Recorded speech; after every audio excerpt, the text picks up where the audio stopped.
Hello and welcome to the latest edition of Fuse News, this week from the Zakonis Building.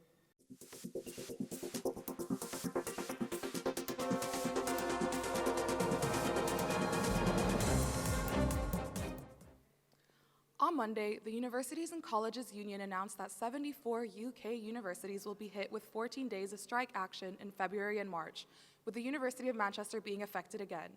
The disputes center on the sustainability of the university superannuation scheme and rising costs for members, as well as the university's failure to make significant improvements on pay, equality, casualization, and workloads. The strikes begin on Thursday, the 20th of February, and escalate each week, before ending on Friday, the 13th of March. Members will strike on Thursday, the 20th, and Friday, the 21st of February in the first week, before going on to strike through to the following Wednesday, the 26th of February. The following week, week 3, will see the union walk out from Monday the 2nd of March through to Thursday the 5th, before a week-long strike in week 4 from Monday the 9th to Friday the 13th of March. UCU members at 6 universities walked out for 8 days in November and December last year, an action that affected around 1 million students. The next wave of strikes will affect another 14 universities and an additional 200,000 students, with the unions also undertaking action short of a strike, which involves things like working strictly to contract, not covering for absent colleagues, and refusing to reschedule lectures lost to strike action.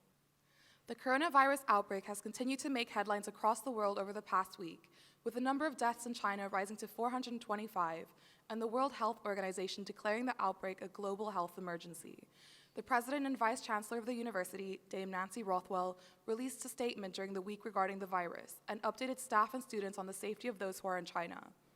Dame Rothwell said in her statement that our university is doing everything possible to ensure the safety of our staff and students and will continue to provide guidance based on the latest UK government advice to our community. She then claimed that the university had taken steps to repatriate staff and students in mainland China who are on university business. A popular Withington night spot may lose its license after 2 men were stabbed in the neck and face at the club by an alleged gang member last week. Indigo has stated that they are working with Greater Manchester Police surrounding the incident, before later announcing that the club will remain closed until the 17th of February.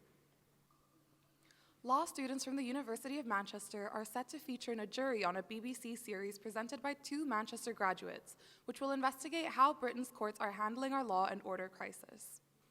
In Crime, Are We Tough Enough?, Chris Daw QC, who graduated from Manchester in 1992, and solicitor Aisha Nayar, who graduated in 1995, will be spending time with people working in the criminal justice system, along with some of those who are affected by it.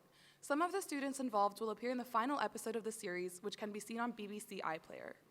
And finally, before we go, the nominations for the 159th Student Union elections are now open.